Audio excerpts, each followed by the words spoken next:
Bismillahirrahmanirrahim. Assalamualaikum warahmatullahi wabarakatuh. Yang kami hormati Ibu Bapak, para dosen, dan juga tenaga kependidikan Universitas Pendidikan Indonesia. Pada kesempatan kali ini saya akan melanjutkan rekaman video untuk menunjukkan bagaimana kita submit proposal. Dan untuk siang hari ini kita akan fokus bagaimana cara submit proposal untuk penelitian yang berbasis pada grup riset. Sebagaimana kita ketahui, untuk submit proposal kita harus menuju ke website Litbangmas UPI Edu. Nah, di sini Ibu Bapak diminta untuk login menggunakan SSO. Saya tunjukkan, baik, saya menggunakan akun saya. Baik, sekarang kita sudah berhasil masuk ke dalam berita masuk Edu, di mana tampilannya adalah seperti ini, Bu Bapak. Di sebelah kiri ada navigasi dan juga di sebelah kanan itu adalah data statistik, historis, penelitian dan pengabdian kepada masyarakat. Nah, yang perlu Ibu Bapak perhatikan adalah yang navigasi di sini ada dashboard, roadmap, kelola grup riset, untuk kelola grup riset, daftar proposal, dan seterusnya. Untuk ibu bapak yang ingin submit proposal atau membuat proposal, maka ibu bapak tinggal fokus di menu daftar proposal. Jadi menu ini adalah satu-satunya menu untuk kita daftar proposal. Nah, tinggal kita klik, maka di sini aja akan muncul 4 kategori di hibah pendanaan, yaitu pendanaan mandiri, dana universitas, hibah mitra internasional, dan yang keempat adalah program hibah pengembangan inovasi dan hilirisasi. Nah, untuk hibah dana fakultas penelitian dan pengaduan masyarakat, kita hanya fokus di menu yang kedua atau kategori yang kedua, yaitu dana universitas. Di sini kita klik lanjut ke pilih kategori. Nah, di sini ada 3 skema, 3 program utama, Ibu Bapak. Yang pertama adalah program kolaborasi grup riset, yaitu skema-skema yang mensyaratkan grup riset. Jadi skema ini berbasis pada grup riset. Kemudian yang kedua adalah program akselerasi riset dan kapasitas akademik. Ini adalah skema-skema yang tidak berbasis pada grup riset. Dan yang ketiga adalah program pengabdian kepada masyarakat. Nah, untuk seri video ini kita fokus pada program kolaborasi grup riset, yaitu skema yang berbasis pada grup riset. Kita klik lihat skema. Nah, di sini rentang tanggal tahun pelaksanaan 2026, akhir 2026, sumber pendanaan, dana universitas. Di sini muncul 4 skema. 4 skema yang berbasis pada grup riset. Yang pertama adalah riset kolaborasi Indonesia. Di sini muncul deskripsi, yaitu kolaborasi dengan PTNBH, di mana dana maksimumnya adalah 150 juta sebagai host di skema RKI tipe C. Kemudian di sini ada skema riset kolaborasi LPTK, RKLI, ada deskripsi dan juga ada maksimum dana unitasnya 75 juta sebagai host ataupun mitra, di mana RKLI itu adalah riset kolaborasi LPTK. Kemudian ada riset grant untuk peningkatan QS ranking, RQS. Di sini maksimum dananya adalah 75 juta. Kemudian yang keempat adalah program pengembangan grup riset dengan dana maksimum 40 juta. Nah, Ibu Bapak bisa perhatikan di sini ada menu atau tulisan yang berwarna hijau, itu artinya bahwa grup riset saya telah mendapatkan SK Rektor. Sehingga ini menunjukkan bahwa saya eligible untuk submit proposal di 4 skema ini. Begitu Ibu Bapak. Bagi Ibu Bapak yang belum memiliki grup riset, belum menjadi anggota atau tergabung dalam grup riset, maka Ibu Bapak perlu mendaftarkan grup riset lebih dulu agar Ibu Bapak eligible untuk submit proposal di 4 skema ini. Nah, untuk RKI dan RKLI kita akan mengikuti panduan asosiasi, terutama pada timelinenya Ibu Bapak ya. Ibu Bapak bisa membaca lebih lanjut panduan RKI dan RKLI. Pada waktu atau saat ini, ya, ketika video ini dibuat, panduan RKI belum rilis Ibu Bapak ya. Sedangkan untuk RKLI deadline-nya adalah 14 Februari. Oke, baik. Pada kesempatan ini saya akan mencoba submit riset grant untuk peningkatan QS ranking ya. Oke, jadi RQS ini adalah riset berbasis grup riset untuk khusus pada 6 bidang yang menjadi prioritas UPI, yaitu Education, Linguistic, English and Other Language, Hospitality, Leisure and Tourism, Sport Related Subject, dan Modern Language. Oke, saya contohkan, saya klik daftar. Nah, di sini akan muncul beberapa form yang Ibu Bapak perlu isi. Yang pertama adalah identitas grup riset. Nah, di sini nama grup riset muncul Artificial Intelligence and Data Science. Ini adalah grup riset yang saya tergabung di dalamnya. Jadi saya kebetulan di sini saya hanya tergabung dalam satu grup riset. Jika Ibu Bapak memiliki dua grup riset, maka Ibu Bapak perlu memilih salah satunya. Apa konsekuensinya ketika saya pilih Artificial Intelligence and Data Science, maka anggota di dalam hibah atau dalam proposal penelitian ini hanya orang-orang atau dosen-dosen yang terlibat dalam grup riset yang sama, yaitu Artificial Intelligence and Data Science, begitu ya. Oke, saya lanjut. Ini ketua pengusul saya, sumber hibah dana universitas, kategori program kolaborasi guru riset, skema riset grant untuk peningkatan QS ranking. Kemudian di sini ada data proposal, saya diminta untuk memilih yang tadi 6 bidang menjadi prioritas di UPI. Misalkan topik saya atau judul proposal saya dekat sekali dengan pendidikan, maka saya pilih education.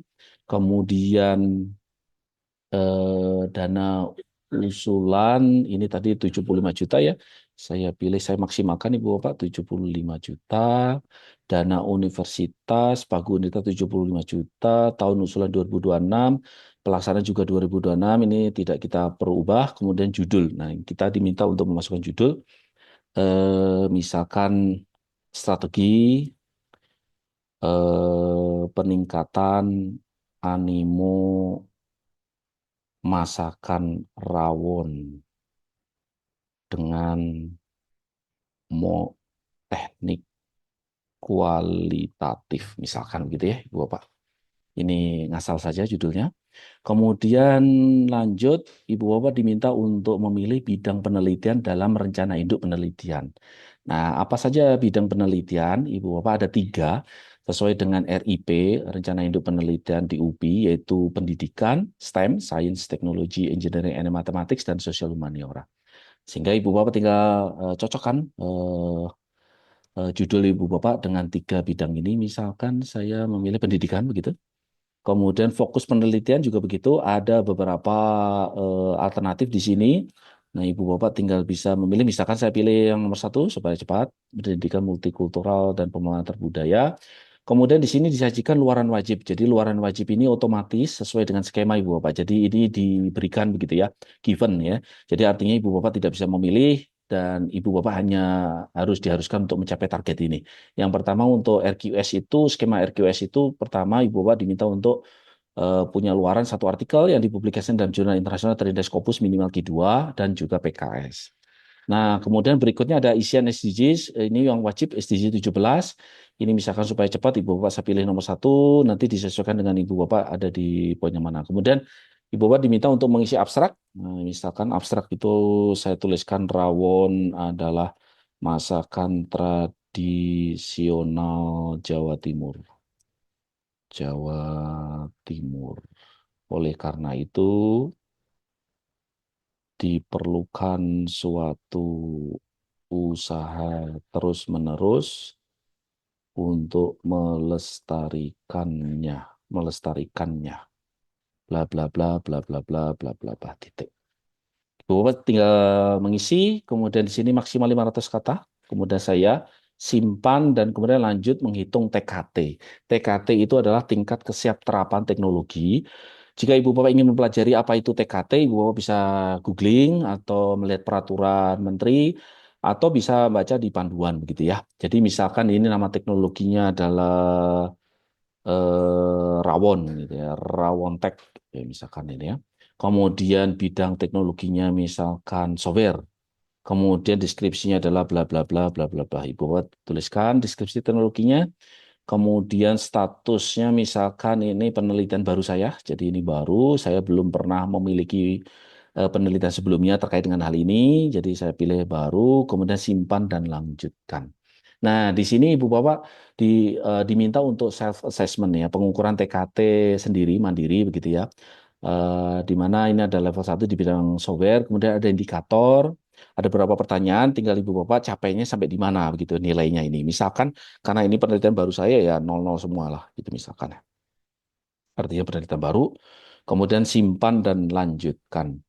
Nah, karena tadi itu saya memasukkan 0%, maka level TKT saya baru di level 1, Ibu Bapak. Jadi simpan dan selesaikan. Perlu Ibu Bapak ketahui bahwa DPPM itu menghandle penelitian yang ada di level 1 sampai 6, di mana level 1 sampai 3 itu adalah riset dasar, 4, 5, 6 adalah riset terapan, penelitian terapan, itu yang dihandle oleh DPPM, sedangkan untuk penelitian di level Pak atau di level 7, 8, 9 itu masuk dalam pengembangan dan itu ditangani di Direktorat Hilirisasi dan Inovasi. Oke, saya ada di level 1, kemudian saya lanjutkan ke pengisian anggota. Nah, di sini saya bisa menambah anggota penelitian saya. Tadi sebagaimana di awal bahwa grup riset saya itu Artificial Intelligence and Data Science. Sehingga nama-nama tim itu diambil dari grup riset yang saya pilih tadi.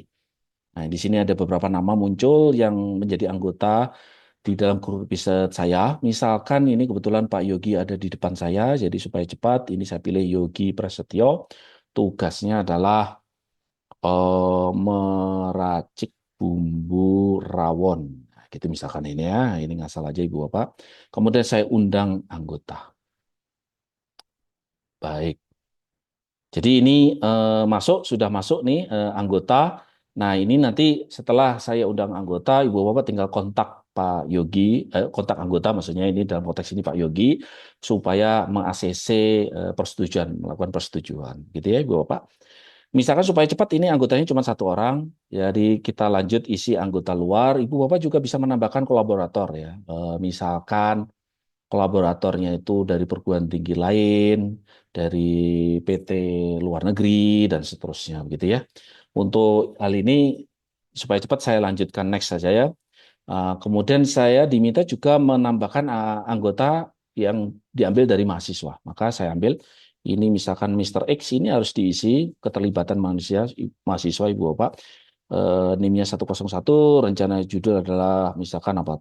Teknis memasak rawon super cepat. Ya, misalkan.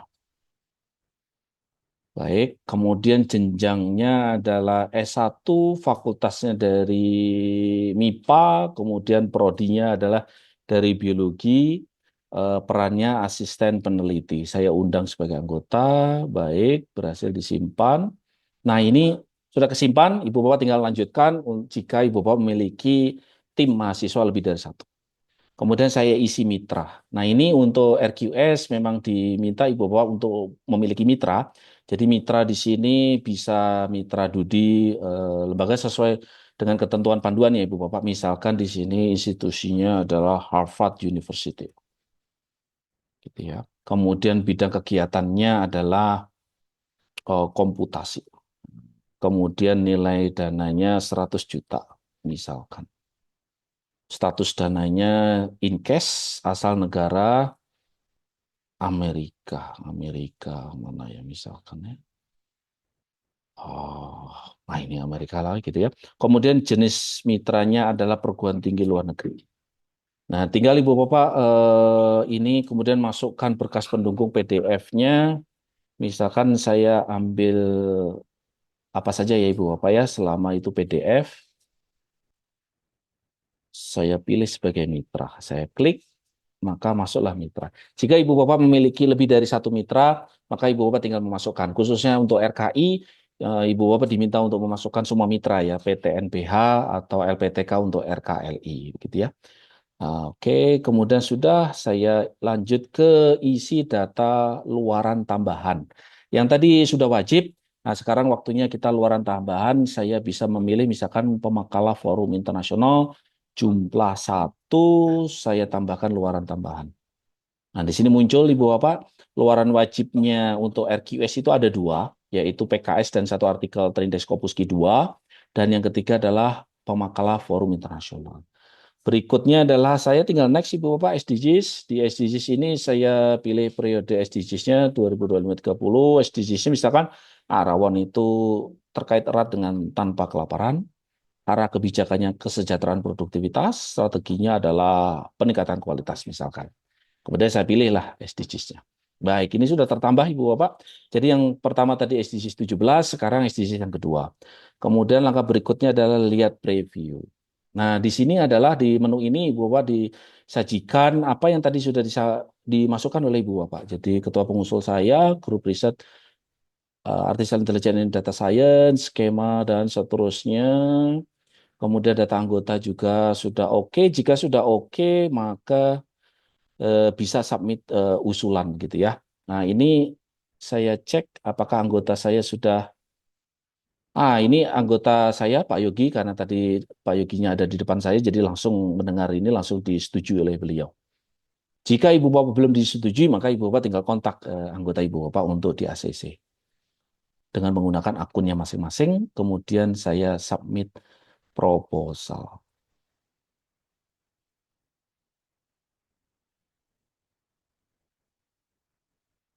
Nah, ini jadi usulan untuk submit sudah masuk. Maka langkah berikutnya adalah Ibu Bapak diminta untuk memasukkan dokumennya. Yang tadi itu metadata, sekarang Ibu Bapak diminta untuk memasukkan dokumennya. Kita klik judulnya tadi, jadi di penelitian dan PKM, kemudian klik nama judulnya, maka akan munculkan tampilan seperti ini. Ini yang sudah kita masukkan, identitas, anggota, tim lain, mahasiswa, data mitra, dan seterusnya. Tadi kita lihat ke bawah, oke, datanya luaran juga sudah kita masukkan. Nah, ini dia. Jadi di menu ini Ibu Bapak tinggal memasukkan 4 hal ini. Yang pertama adalah proposal usulan, yang kedua adalah lampiran RAB, lembar pengesahan, dan lampiran biodata pengusul dan anggota. Nah, kita lihat di sini, jadi ini catatannya ada 4 berkas yang wajib. Di sini ada pengesahan proposal, jadi menggunakan template yang ada di sistem. Maka pada langkah ini pertama Ibu Bapak perlu mengklik pengesahan proposal saya. Klik, maka ini sebenarnya download satu PDF, yaitu lembar pengesahan. Saya stop share screen dulu, supaya menunjukkan ini saya post dulu ya rekamannya. Baik, baik Ibu Bapak, saya lanjutkan. Di sini saya sudah buka lembar pengesahan. Nah, tampilannya seperti ini, Bu Bapak. Jadi lembar pengesahan proposal, kemudian identitas tadi, kemudian total biaya yang dibutuhkan 75 juta. Dan di sini ada pengusul saya, dan kebetulan ketua grup risetnya juga saya. Dan ini perlu persetujuan Dekan FMIPA, karena saya ada di FMIPA. Maka selanjutnya adalah Ibu Bapak diminta untuk tanda tangan. Setelah dapat tanda tangan, maka Ibu Bapak bisa upload di lembar pengesahan. Saya stop share screen, saya kembali lagi ke sistem. Baik. Nah, kemudian lembar pengesahan sudah dapat tanda tangannya, misalkan proposal juga sudah siap, RAB juga sudah siap, CV, biodata juga sudah siap. Maka Ibu Bapak tinggal pilih file. Saya pilih yang penting PDF Ibu Bapak. Saya upload, oke, sudah berhasil. Sedang uploading, kemudian pilih file juga untuk RAB. Saya upload RAB. Baik, sudah berhasil. Uploading. Kemudian lembar pengesahan yang tadi sudah dapat tanda tangan. Saya upload.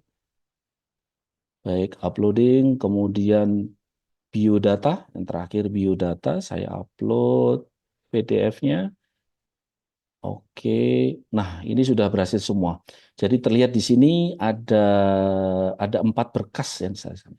Ketika sudah 4 berkas ini saya submit, maka muncullah submit berkas. Ini adalah ujung dari Ibu Bapak submit proposal. Nah, sudah lengkap nih, bahwa Ibu Bapak sudah yakin bisa di-download, bisa dicek kembali gitu ya.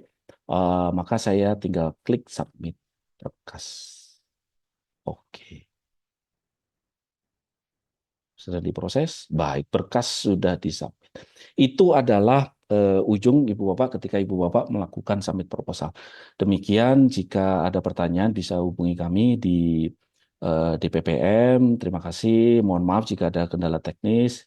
Assalamualaikum warahmatullahi wabarakatuh.